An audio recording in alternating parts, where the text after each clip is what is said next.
जगत के स्वामी है अंतर्यामी, मैं तुझसे क्या मांगू, मैं तुझसे क्या मांगू। हे राम राम में बसने वाले राम, जगत के स्वामी है अंतर्यामी, मैं तुझसे क्या मांगू, मैं तुझसे क्या मांगू।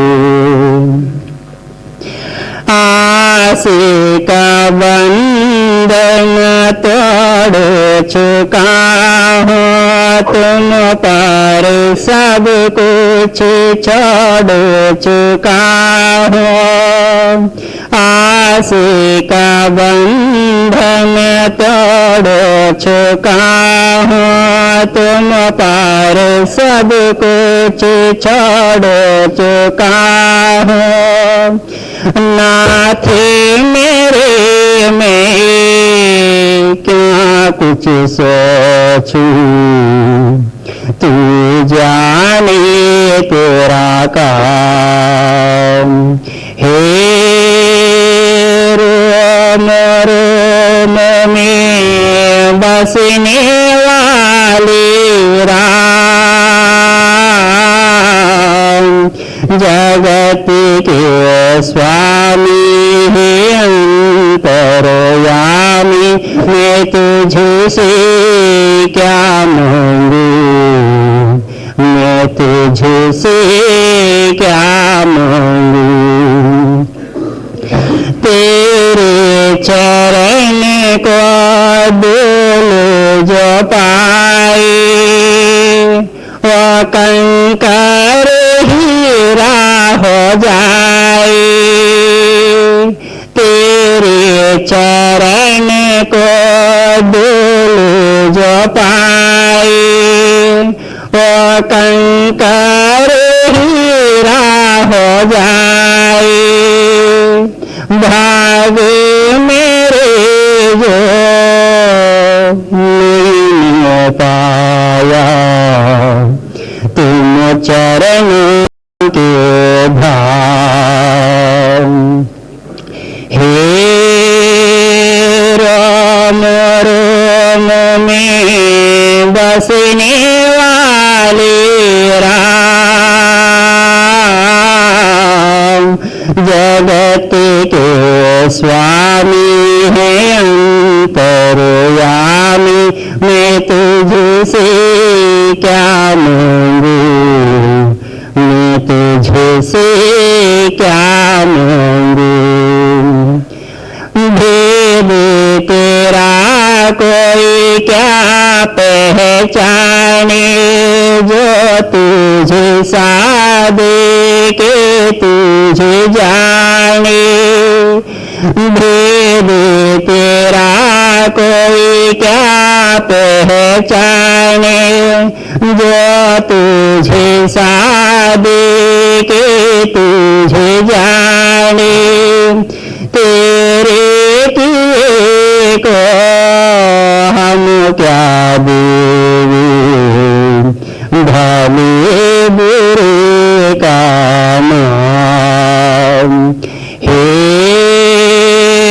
राम राम में बसने वाले राम, जगत के स्वामी है अंतर्यामी, मैं तुझसे क्या मांगू, मैं तुझसे क्या मांगू।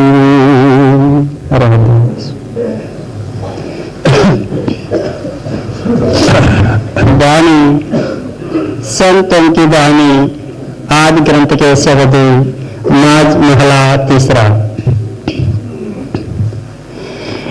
कर्म होवे सत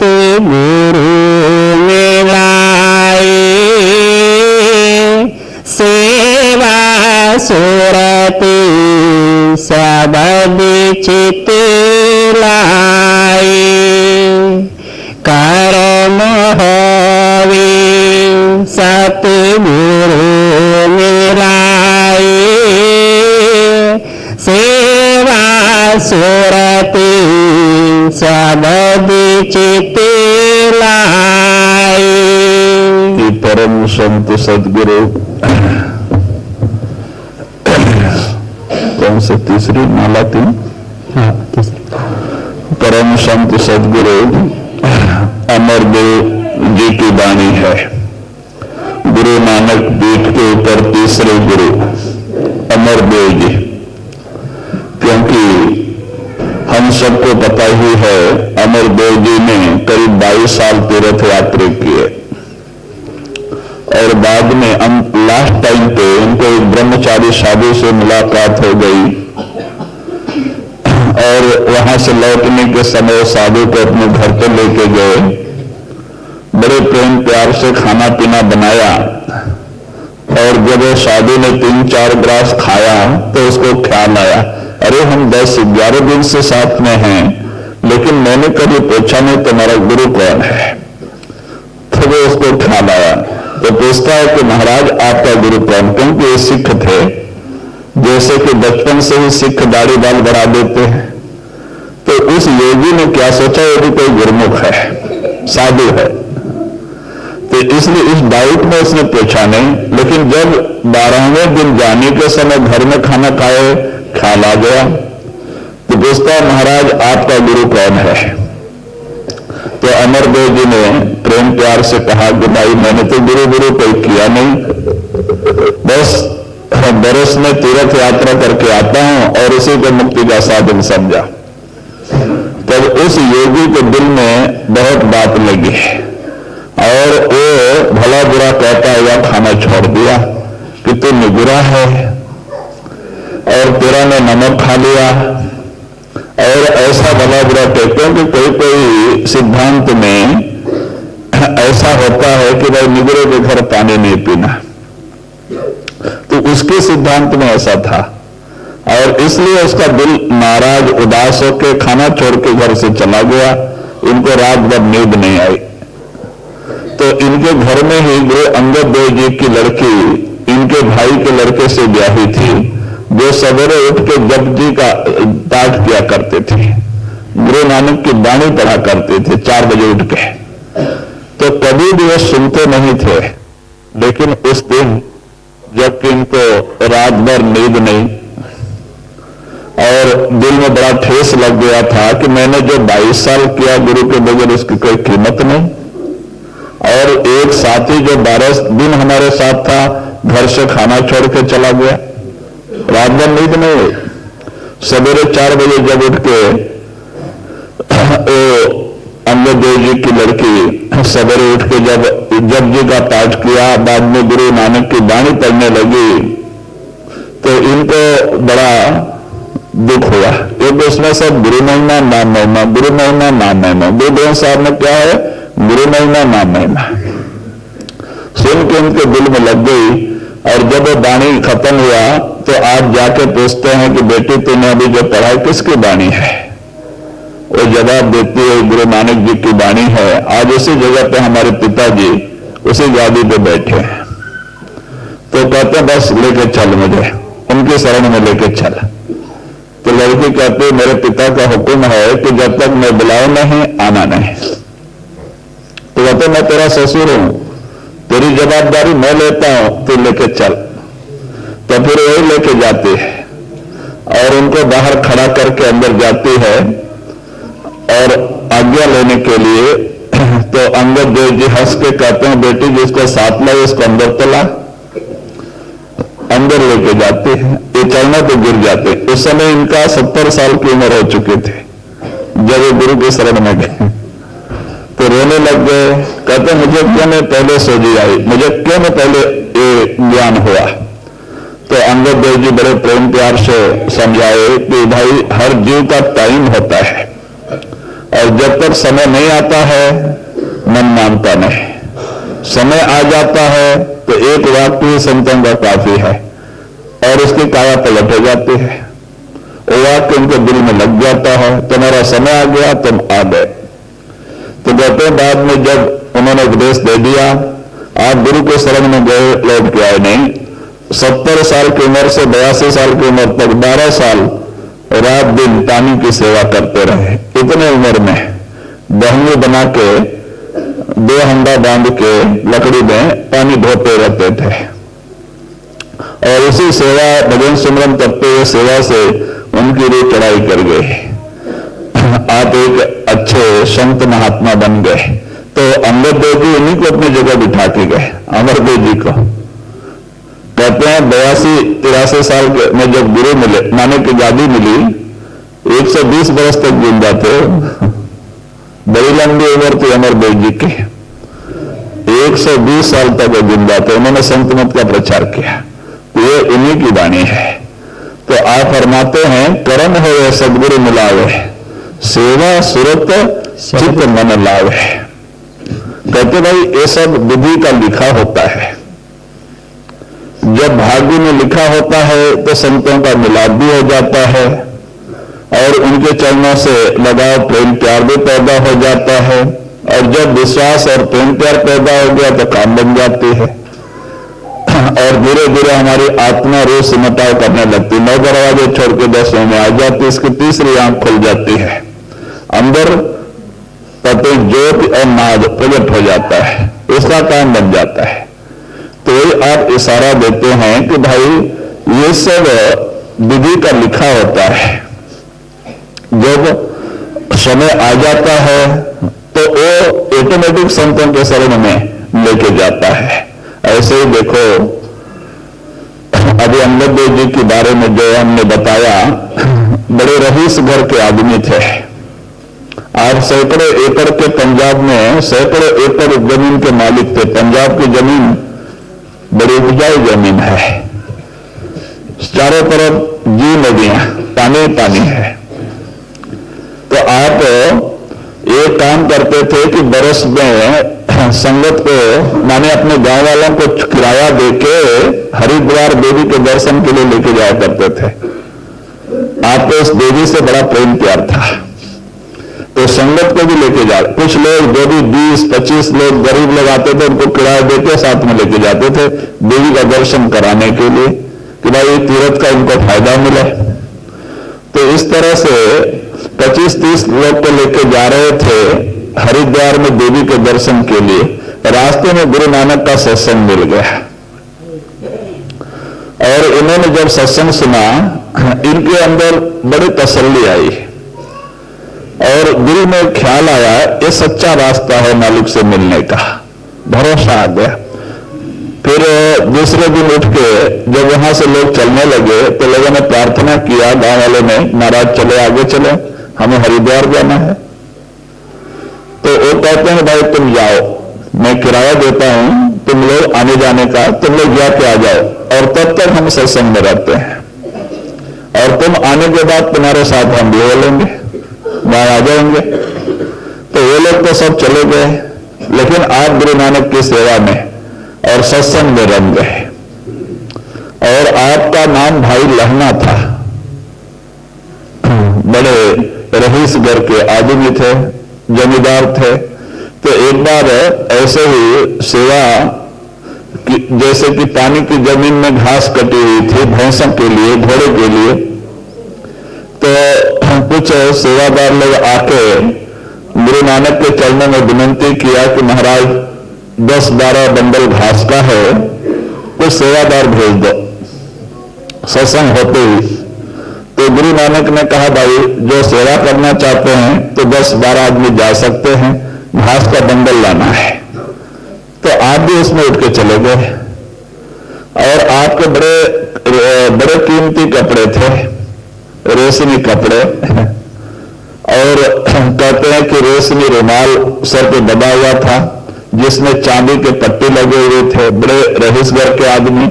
तो आपने सोचा कहीं सूखे जगह पे घास काटा होगा और आप तो पहले ही जमींदार, बोले कौन सी बड़ी बात है उठा के लाने में, गुरु की सेवा करेंगे, चले गए। लेकिन वो पानी की जमीन में कटी हुई घास थी, नीचे कुछ कीचड़ और पानी का अंश भी उसमें था।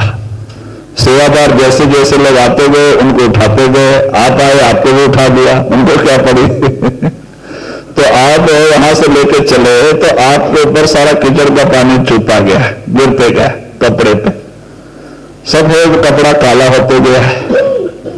और जब आप आए घर में आके सब लोगों ने जहां घास डाला आप भी डाला, तो गुरु नानक की औरत माता जी ने देखा तो वो गुरु नानक के ऊपर बिगड़ गई, तुम्हें सेवा लेना भी नहीं आता, इससे कैसा सेवा लेना, इतने बड़े रईस आदमी को आप ऐसे सेवा में भेज दिया, उस बेचारे का सब कपड़ा खराब हो गया, गुस्सा करने लग गई। तो गुरु नानक हंस रहे हैं और माता गुस्सा कर रही, और तो उस समय भाई लहना हाथ जोड़ करके कहते नहीं माता आप मत गुस्सा करो, ये कीचड़ नहीं ये केसर है, इससे हमें तो केसर का वास आता है, ये केसर है। मानी इनके कितना ऊंचा ख्याल। तो कहते भाई इस तरह से आप सेवा में रहेंगे तो रहेंगे। वो लोग जब 15 दिन के बाद लौटे और कहने लगे अब चलो गांव चले, कहते यार मेरा गांव यही है, मेरा घर यही है, आप गुरु की सेवा में रह गए, आप गुरुमुख हो गए, तो आपका ही नाम अंगद देव जी पड़ा। तो ये अमरदेव जी की वाणी है। आप फरमाते हैं तो भाई कहते हैं कि जो भाग्य में होवे तो सदगुरु मिलाए, सुरत शब्द और मन जो है सुर शब्द से सेवा से रम जाता है। तो कहते हैं ऑटोमेटिक गुरु की कृपा उसे मिल जाती है। जी कर्म होवे सतगुरु मिलाए, सेवा सुरत सबद चित लाए, हो में मारे सदा सुख पाया, माया मोह चुकावणिया। तो अब इशारा देते हैं तो क्या होता है, ऐसे प्रेमी जब संतों के शरण में जाते हैं ऑटोमेटिक उनके ऊपर भरोसा आ जाता है। देखो बाबा जयमल सिंह महाराज 10 साल गुरु शोधन किए, गुरु ढूंढे, पंच शब्द मार्गी गुरु चाहिए था।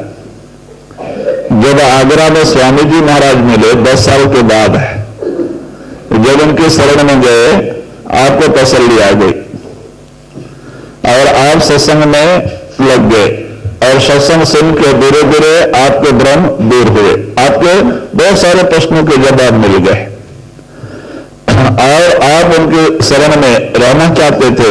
लेकिन स्वामी जी महाराज ने कहा नहीं बेटा, काम करके ध्यान और भजन करना है, तुम्हें आश्रम में नहीं रहना है। तो जाके आप सिख मिलिट्री में भर्ती हो गए और प्रेम प्यार से कहते हैं कि शनिवार को आके गुरु की कहते भजन सिमरन से जुड़ जाते थे, दर्शन करके गुरुमुख बन गए। तो कहते भाई जब समय आता है तो ऐसी आत्माएं संतों के शरण ऑटोमेटिक जाती हैं और मालिक की कृपा से कहते हैं करोड़ों जन्मों के पुण्य हो तो मानव शरीर मिलता है। उस प्रभु परमात्मा की कृपा हो तो ही संत मिलते हैं। कहते भाई संत समागम हरिकथा तुलसी दुर्लभ दे, सुत दारा और लक्ष्मी पापी के भी है। कहते भाई संतों का समागम और हरिकथा यानी सत्संग ये बड़ा दुर्लभ चीज है, ये इस मालिक की कृपा से प्राप्त होता है। और बाकी सब कुछ तो पापियों के भी होते हैं, ये सब चीजें होने से कोई भाग्यशाली नहीं हो जाता। तो कहते भाग्यशाली वही है जिसको ऐसा सुंदर मानव शरीर पाके सदगुरु मिले, संत मिल गए। जिनको सदगुरु मिल गया उनका लेखा नहीं बढ़ा। तो वही आप इशारा देते हैं कि ऐसे लोग जब संतों के पास जाते हैं गुरु के चरणों में भरोसा आ जाता है और उनके बताए हुए रास्ते पे चलने लगते हैं, भजन सिमरन से जुड़ जाते हैं और प्रेम प्यार से भजन सिमरन करने से उनकी रूह चढ़ाई कर जाती है, उनकी तीसरी आंख खुल जाती है। जिसको तीसरी आंख कहते हैं, से नेत्र कहते हैं, 10वां द्वार कहते हैं, वो खुल जाता है, हमारी रूह अंदर चली जाती है। क्योंकि संत महात्मा कहते हैं कि भाई हर मंदिर यह शरीर है, ज्ञान रतन प्रगट है, परमात्मा का कोई जीता जागता मंदिर है, मानव शरीर है, जिसे प्रभु परमात्मा ने खुद बना के भेजा है। इस शरीर को परमात्मा अपने रूप के ऊपर बनाया। जैसे दुनिया में जो जो भी चीज परमात्मा ने रचा है, सब कुछ इस शरीर में रच के परमात्मा अंदर बैठा है। अपने पास आने का रास्ता भी इसी के अंदर रखा है। वही हमें काबिल मुर्शिद पूरा गुरु बताते। वो नहीं कहते भाई बाल बच्चे छोड़ दो, पीला कपड़ा रुद्राक्ष पहन लो, जंगल पहाड़ों में जाके बैठ जाओ, या तो जाके आश्रम में रहो। महात्मा कहते भाई दुनिया में रहो, मेहनत की कमाई करके खाओ, जो आता है उसको खिलाओ, मालिक का भजन सिमरन करो। कहते हैं आपका यह लोक और परलोक दोनों बन जाएगा। आप यहां भी सुखी, मरने के बाद में भी सुखी। क्योंकि खाली इस लोक के बारे में सोचें, परलोक का कुछ ख्याल ही ना करें। हमारा परलोक बिगड़ रहा है जहां फिर जाके, क्योंकि इस लोक की चीज जो है, दुनिया का सामान नाशवान है। जो आज है वो कल नहीं रहना है, जो कल है वो परसों नहीं रहना है। परिवर्तनशील संसार, और इससे जो प्रेम प्यार लगा के दुखी हो जाता है। तो महात्मा कहते हैं दुनिया में रहना है, लेकिन दुनिया का बन के नहीं, मालिक का बन के, अपना प्रेम प्यार सदगुरु के चरणों से, नाम से जोड़ के, और दुनिया में रहना। आपका यह लोक और परलोक दोनों बन जाएगा। तो ये अमरदेव जी उदाहरण देते हैं कि ऐसे जब जीव संस्कारी आत्मा संतों के शरण में जाते हैं, तो संतों के चरणों में भरोसा विश्वास आ जाता है, और वो उनके हुक्म के ऊपर चलने लग जाते हैं, कामयाबी हासिल हो जाती है। कामयाबी किसको हासिल होती है? जो संतों का हुक्म पालन करते हैं। हुक्म सबसे बड़ी चीज है। जो संत कहते हैं उस पर चलना, अमल करना। भाई डॉक्टर जो कहते हैं उस पर अमल करोगे फायदा मिलेगा। नहीं तो डॉक्टर के पास जाते हैं बीमारी दूर कराने के लिए, डॉक्टर तो सारा चेकअप करके दवा देता है, और उसमें कुछ हमें तथ्य भी बताता है। हम वो दवा ला के अलमारी में बंद करके बैठे, बीमारी कैसे दूर होगी? अब बताओ, हम कहते हैं हमारी बीमारी दूर नहीं हुई, और कसूर किसका है? क्या भाई डॉक्टर के पास नहीं गए, बड़ा अच्छा सज्जन डॉक्टर था, तो उसने आपकी परीक्षा नहीं किया, दवा नहीं दिया, तो बीमारी क्यों दूर नहीं हुई? दवा नहीं खाए, उसके बताए रास्ते पे अमल नहीं किए, तो भाई बीमारी जागे तो कैसे जाए? तो कहते ऐसे हम संतों के पास नहीं गए, उन्होंने हमें रास्ता तरीका साधन नहीं बताया अंदर जाने का। इस शरीर के मंदिर में जाने का रास्ता तरीका ही संत बताते हैं। कहते भाई रोज 2.5 घंटा, 24 घंटे में 2.5 घंटा सवेरे उठ के रोज भजन बैठो, अपने ख्याल को दोनों आंखों के बीच में टिका के प्रेम प्यार से मालिक का नाम सिमरन करो। तो आप जब दोनों आंखों के बीच में सिमरन करोगे, जहां सिमरन करोगे आपका ख्याल धीरे धीरे सिमट के आना चालू हो जाएगा। तो कहते हैं एक दिन ये शरीर खाली करके 9 दरवाजे से 10 में आपका चेतन आ जाएगा, सारा शरीर शून्य हो जाएगा। तो कहते मरने के समय जो हालत होती है, भजन बंदगी में वही हालत होती है। इसकी रूह सारा शरीर खाली करके 9 से 10 में आ जाती है, और जब ये चाहता है कि अभ्यासी उसकी रूह पे नीचे उतर आती है, ये उसके अपने बस की है। तो इसको जीवत मरना भोजल तरना, जीवत मरना भोजल तरना, तो इसी को जिंदा मरने की कला कहते हैं। एक बार जिंदा जी मर गए हैं तो मरने का डर नहीं, क्योंकि एक अभ्यासी तो रोज मरता है, रोज शरीर जीता है, तो उसको फिर मरने का डर कहां? तो ये आप इशारा देते हैं कि भाई इस तरह से जो संस्कारी आत्माएं आती है, संतों के चरणों में भरोसा विश्वास आ जाता है, और वो उनके बताए हुए रास्ते पे चलने लग जाते हैं, कामयाबी हासिल हो जाती है। जी हो में मारे सदा सुख पाया, माया मोह चुकावणिया, हवारी जीवारी सतगुरु के बलिहारणिया। अमरदेव जी कहते हैं कि भाई जिसने अपने अहम को खत्म कर दिया, क्योंकि सबसे बड़ा रुकावट जो हमारी आत्मा और परमात्मा के बीच में दीवार है, क्या चीज की है? होने की, अहंकार का। एक बड़ी मोटी दीवार है, पर्दा है। हमें भक्ति क्यों करना है? इस पर्दे को हटाने के लिए, अपने अहंकार को खत्म करने के लिए। अगर भक्ति में अहंकार ही बढ़ते जाता है, पर्दा ही मोटा होते जाता है, भाई मालिक कैसे नजर आएगा? तो बोलते ये होने की बीमारी बड़ी बड़ी जो है कि बड़ी बीमारी है। और संत इसको हटाने के लिए ही हमें सिमरन ध्यान का तरीका साधन देते हैं। जब हम प्रेम प्यार से मालिक के नाम सिमरन से जुड़ जाते हैं तो सिमरन से कर्म करते हैं, मालिक के नाम सिमरन से कर्म करते हैं, और कर्म कटेगी हमें शांति मिलेगी। भाई शांति कैसे मिलेगी? जब हमारे पाप कटेंगे, और पाप को काटने के लिए मालिक का नाम सिमरन का शस्त्र संतों ने दिया है। तो भाई जब सिमरन नहीं करेंगे शांति कहां से मिलेगी? इसीलिए तो कबीर साहब ने कहा है, अगर आपको इस दुनिया में सुख और शांति की जरूरत है तो क्या करना है? कहते हैं सिमरन से सुख होता है, सिमरन से दुख जाए, कहे कबीर सिमरन करे साईं माही समाए। कितनी बड़ी! कहते भाई मालिक का नाम सिमरन करने से पाप करते हैं, पाप कटेंगे, मन निर्मल पवित्र होगा तो शांति आएगी, मन मलिन होगा अशांति आएगा। भाई कर्म करके मन मलिन होता है, जिससे अशांति पैदा होती है, मन चंचल होता है, बिल्ली की तरफ भागता है, और मन जैसे जैसे निर्मल होता है मालिक की तरफ आता है। भाई मालिक का नाम सिमरन करने से मन निर्मल होता है।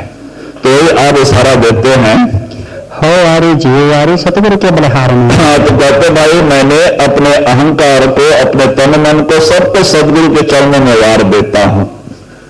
देखो एक बार अमरदेव जी अपने सदगुरु के चरणों में गए, लौट के नहीं आए, गुरु के बन गए, रात दिन पानी ढोया। उन्होंने नहीं देखा कि मेरा उम्र क्या है, सेवा, अहंकार को खत्म कर दिया, जो होने की बीमारी है उसको खत्म कर दिया, रात दिन सेवा। सेवा संतों ने क्यों रखा है? इस बीमारी को हटाने के लिए, अहंकार को नाश करने के लिए।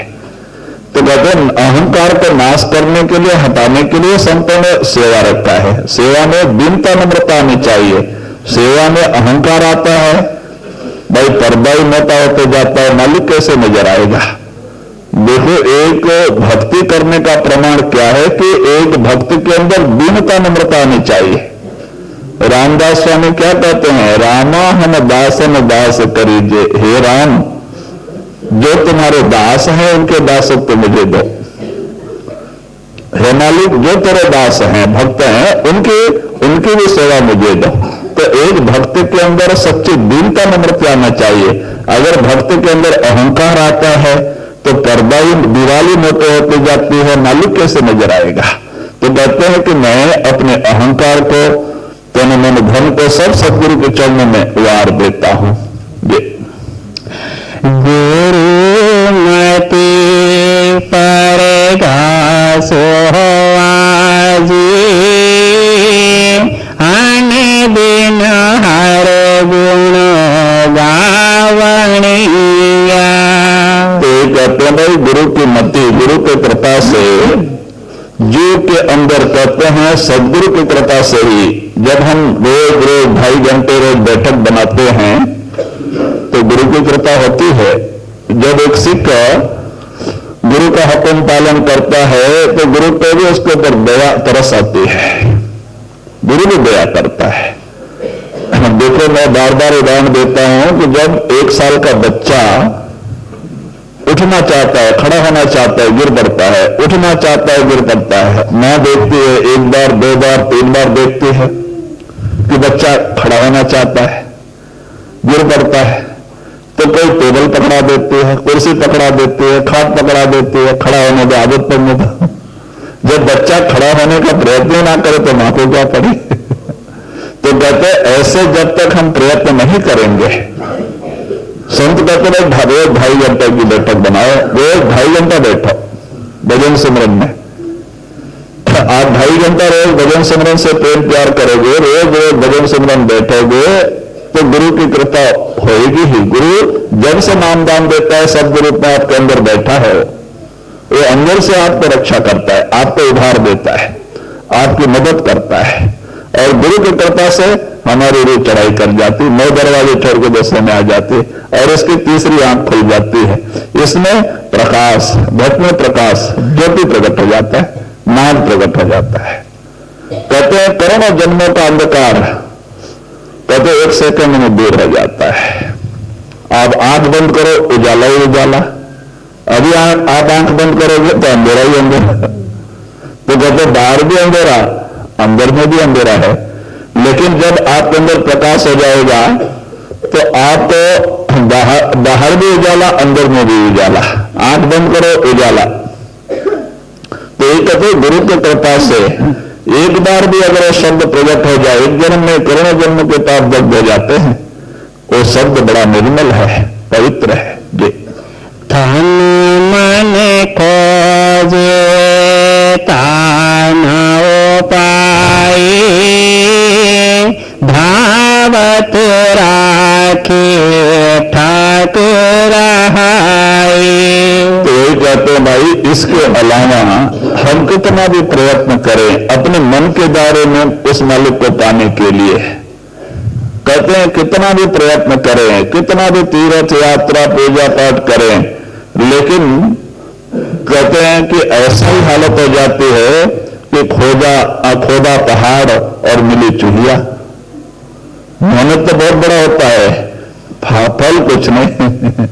खोद दिया, सारा पहाड़ खोदा, लेकिन मिला क्या? चूहा। तो कहते हैं मेहनत तो बहुत ज्यादा हो जाता है, फल कम मिलता है।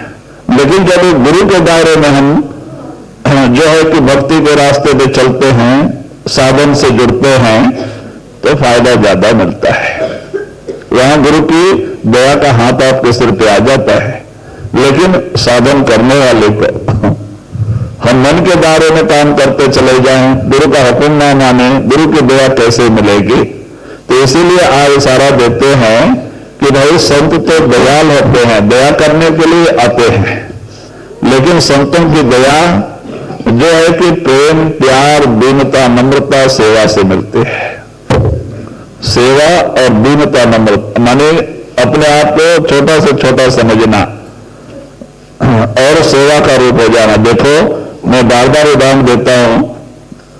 एक बार गुरु नानक जी अपने 10 शिष्यों के साथ में कहीं बाहर जा रहे थे, उसमें भाई लहना भी थे। तो जा रहे थे, एक 5 फीट चौड़ा नाला बढ़ गया, उसको पार करना था। गुरु नानक का 80 साल की उम्र थी। तो आप तो 5 फीट चौड़ा था नाला, पानी तो सूख गया था, लेकिन कीचड़ था। अब महाराज तो दाग तो सकते नहीं। तो उन्होंने अपने शिष्यों से कहा, देखो भाई, कहीं ईंट पत्थर पड़ा हो तो 1-2 रख दो, मैं पार हो जाऊं। सेवादार लोग भागे, कहीं पौना किलोमीटर तक निकल गए। पंजाब की धरती में पत्थर और कहां मिले? सब वो मट्टी माने की रागड़ा भूमि, एकदम मट्टी, महीन मट्टी, पत्थर पे का नामो निशान नहीं पंजाब के भूमि में। बहुत दूर तक निकल गए, कहीं पत्थर नहीं मिल रहा, ईंट भी नहीं मिल रहा, जंगल में कहां ईंट मिले? तो बहुत टाइम हो गया, भाई लहना देखा नहीं गया। तो आप क्या किया? पेट के बल उस नाले में आड़ा लेट गए। अपना कपड़ा नहीं देखा, अपना कुछ नहीं देखा, प्रेम, प्यार, भक्ति, कभी आड़ा लेट गए उस नाले में पेट के बल, और कहते महाराज मेरे ऊपर से उतर जाओ।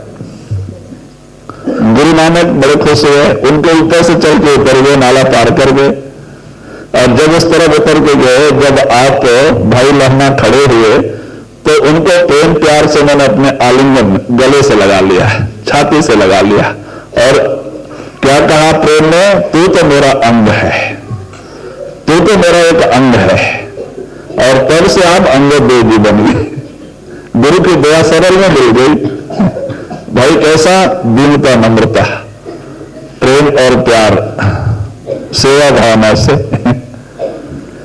तो कहते भाई सरल में उनकी कृपा मिल गई।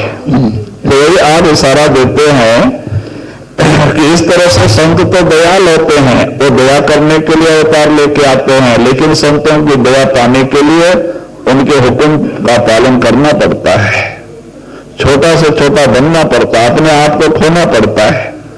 कहते भाई जो जीते जी मर जाए, अहंकार को खत्म कर दे, हाँ, तो वही उसको पा सकता है। जिसमें हौमे है, अहंकार को लेकर के परमार्थ के रास्ते पे चलते हैं, कामयाबी हासिल नहीं होती है। तो इसीलिए महात्मा कहते हैं कि भाई संत तो दयाल होते हैं, लेकिन उनकी दया उनका हुक्म पालन करने से ही मिलता है। सच्चा प्रेम प्यार लेके उनकी सेवा करने से ही मिलती है जी। तन मन को जे तान पाए, धावत राखे ठाक रहाए। तो आप इशारा देते हैं कि भाई इसके अलावा चाहे कितना भी दौड़ें, कितना भी प्रयत्न करें, लेकिन जब मन के बारे में प्रयत्न करते हैं कामयाबी हासिल नहीं हो पाती, क्योंकि वहां मन ही रहता है। हम मन की कल्पना से ही सब काम करते हैं। तो वहां कल्पना नाशवान है। तो कहते इसलिए जो फायदा मिलना वो नहीं मिल पाता है।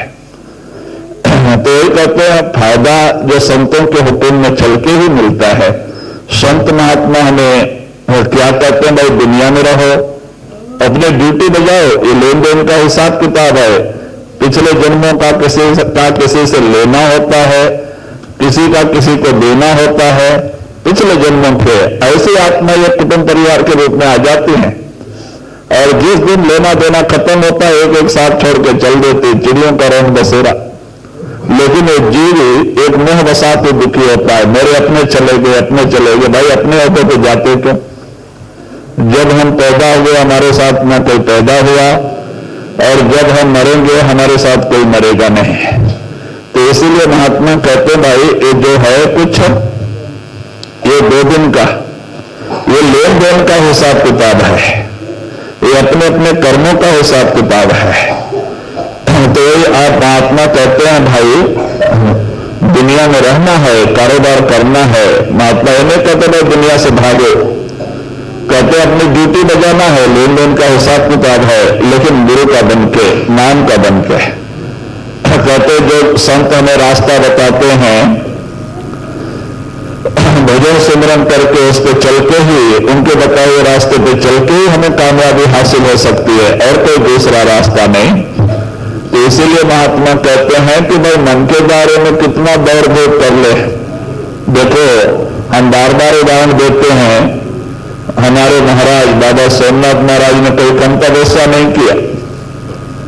30 साल प्राणायाम साधन किया मन के दायरे में, सिद्ध पुरुष थे, ब्रह्म स्टेज में उनकी रूह पहुंची हुई थी, सिद्ध पुरुष थे, शांति नहीं। जब तक कि बाबा सावन सिंह महाराज नहीं मिले और उनकी शरण में नहीं गए, आप सही शब्द का अभ्यास नहीं मिला, रे सतले सचखंड में पहुंची, शांति नहीं आई। शांति नाम में है, शब्द में है। शब्द जब तक प्रकट नहीं होता है हमारे अंदर, और शब्द 24 घंटे दिनकार दे रहा है, कहां 10वें दरवाजे में। इस शब्द ने हमारी आत्मा को प्रकाशित किया है। शब्द से ही आत्मा तैर लेती है, आत्मा से पंच प्राण से शरीर। कहते नहीं वो शब्द इतना निर्मल है, इतना पवित्र है, एक बार भी अगर सुनाई दे तो एक जन्म में करोड़ों जन्मों के पाप दग्ध हो जाते हैं। बड़ा पावन है, बड़ा निर्मल है। जिसने सारी दुनिया बनाई है वो सपने सचखंड से आके 10वें दरवाजे में रुका हुआ है, और उसी के आधार पर दुनिया टिकी हुई है, उसी के आधार पर हमारा शरीर भी है। जिसको गुरु नानक ने कहा है, शब्दे धरती शब्दे आकाश, शब्दे शब्द भया पर आकाश, सगले सृष्ट शब्द के पीछे नानक शब्द घट घट आज है। कहते यही शब्द हम सबके घट घट में विराजमान है, वो परमात्मा है। सपने सचखंड से आके 10वें दरवाजे में टिका हुआ है, उसने ही सारी दुनिया बनाई है, और वही शब्द के आधार पर ये सारा शरीर है। तो कहते भाई इस तरह से इशारा देते हैं कि जब हम गुरु का हुक्म पालन करते हैं, सिर्फ शब्द का अभ्यास से जुड़ जाते हैं, हमारी रूह सिमट के 9 से 10 में आ जाती है, शब्द प्रकट हो जाता है, काम बन जाता है। हमें सच्चा सुख और शांति हमें अपने अंदर मिल जाती है शब्द प्रकट होने से। जब तक शब्द की लज्जत मन को नहीं मिलता, मन दुनिया से दुनिया का रस छोड़ने के लिए तैयार नहीं, मन दुनिया छोड़ने के लिए तैयार नहीं। कहते हैं कि ओ रस आवे ये रस जावे। जब वो शब्द की लज्जत मन को मिल जाती है, दुनिया की लज्जत मन छोड़ देता है। लेकिन जब तक वह शब्द की लज्जत नहीं मिलेगी तो ये रस कहां से जाए? तो मन दुनिया का कोई भी कहते हैं कि प्रेम और प्यार छोड़ने के लिए तैयार नहीं है। तो इसीलिए आप इशारा देते हैं कि भाई इस दुनिया में महात्मा क्या कहते हैं, देखो इस दुनिया में तुम्हारा कोई शत्रु नहीं, सब अपने भाई हैं। एक नीर से सब जग उपजियो कौन भला को मंदो। कहते हैं एक परमात्मा की ज्योति से सारी आत्माएं हैं, एक सतनामृत समुद्र से ये सारी बूंदे हैं, सारी आत्माएं उस परमात्मा के बच्चे हैं, सब सत्य सचखंड से आए हुए हैं। तो कौन भला को मंदा, तो कौन बुरा कौन अच्छा, सब इसके बच्चे हैं। तो कहते भाई जब कोई भी इस दुनिया में हमारा शत्रु नहीं है, अगर कोई भी हमारा शत्रु है हमारे अंदर बैठा है, वो कौन है? हमारा मन है। तो महात्मा कहते हैं कि भाई तुम्हारा शत्रु तुम्हारे अंदर ही बैठा है और तुम्हारा मन, उसका कहना मत मानो, गुरु का कहना मानो, तुम्हारा काम बन जाएगा। गुरु जो कहता है उसको अमल करो, काम बन जाए। मन का हुक्म मानोगे तुम्हें कभी भी गुरु की कृपा प्राप्त करने नहीं देगा, तुम्हें अंदर जाने नहीं देगा। ये तो शत्रु है, काल का अंश है। इसको अपने मालिक का हुक्म है कि ये आत्मा हमारे कंपाउंड से निकल के जाने नहीं पाए, ये पूरा प्रयत्न करता है। तो इसीलिए महात्मा कहते हैं भाई मन जीते जग जीत। जिसने अपने मन को अपने बस में कर लिया उसने 3 लोक के बनाने वाले को बस में कर लिया। तो मन कोई छोटी मोटी चीज नहीं, त्रिलोकी का मालिक है। ब्रह्मा विष्णु महेश्वर 33 करोड़ देवी देवता सब पे मन का अधिकार है, ये ब्रह्म से आया हुआ है। तो कहते हैं भाई ऐसे मन महात्मा कहते हैं देखो उसका हुक्म मत मानो, उसका कहना मत मानो, गुरु का कहना मानो, कामयाबी हासिल हो जाएगी, गुरु की कृपा सरल में आपको प्राप्त हो जाएगी। लेकिन रात दिन आप मन के हुक्म में चलोगे, मन का ही कहना मानोगे, गुरु की कृपा कैसे मिलेगी? आपको कामयाबी कैसे हासिल होगी? आपके लिए समझ के नहीं से कैसे जाएगी? क्योंकि रुकावट मन का ही है। आगे बोलो।